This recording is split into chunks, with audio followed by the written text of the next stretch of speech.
Welcome back.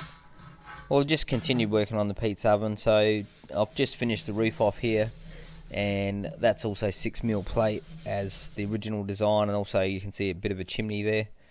I'm putting some tabs on the front here because what I wanted to do is I'm going to have a row of stone at the front there, and then I'm going to eventually veneer the sides and the back with stone and have a slate roof. So just putting the tabs there for a bit of extra support, grinding it up to give it some better adhesion. This stuff here is called Megapoxy.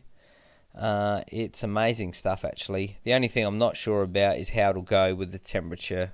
And I mean, it shouldn't get too hot there, but time will tell. Just knocking up the handles now. So bought those heavy duty springs. This is a bit of 1/2 inch stainless steel. Just bending it around, and I've got one handle for the top cooking area, and in the bottom where the fire is, there's two doors. So obviously I've got two handles there, and I've made them all pretty much the same look and feel. So they've come out really good. So I've just bent it there, drilled a couple of holes, welded it on the other side, smoothed it out, and yeah, that's worked great. So just the same as the stone, I've roughed up the base to give the mortar something a bit better to stick to. I put railings on the both sides of the bricks as well. It's way overkill, but I just want to be 100% sure these bricks and stone don't move, given that it's going to be portable in the short term. So you can see that sits in there.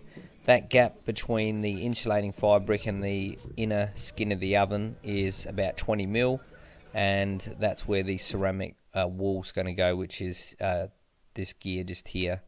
Now this is probably not the best for your health, so if you've got this, you need to make sure you've got gloves and a face mask. You don't want to breathe these fibres. So I've just laying that around the two sides and the back, and then what I do is progressively put the insulating fire bricks up the sides, and I'll do the same on the roof eventually. High temperature mortar is what you need, so I don't know the rating of this, but you definitely don't want to use normal mortar.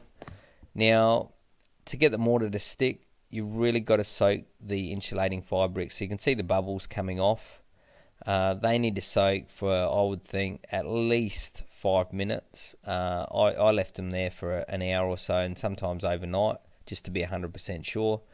I tried mortaring these without doing this, and it just won't stick at all. So if you're having trouble with the mortar sticking to these bricks, just soak them and you won't have any problem. So just putting them all in there, soaking them. Here's the mortar itself, so just add water.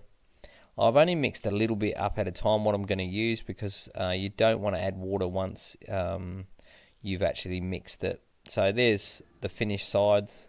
That bracing there is just to hold it in place while it sets, and there's a ceramic pad, so stacks of insulation, way more than what you would normally have if you purchase one of these from a shop somewhere. Anyway, stay tuned. Hope to have this finished sometime soon.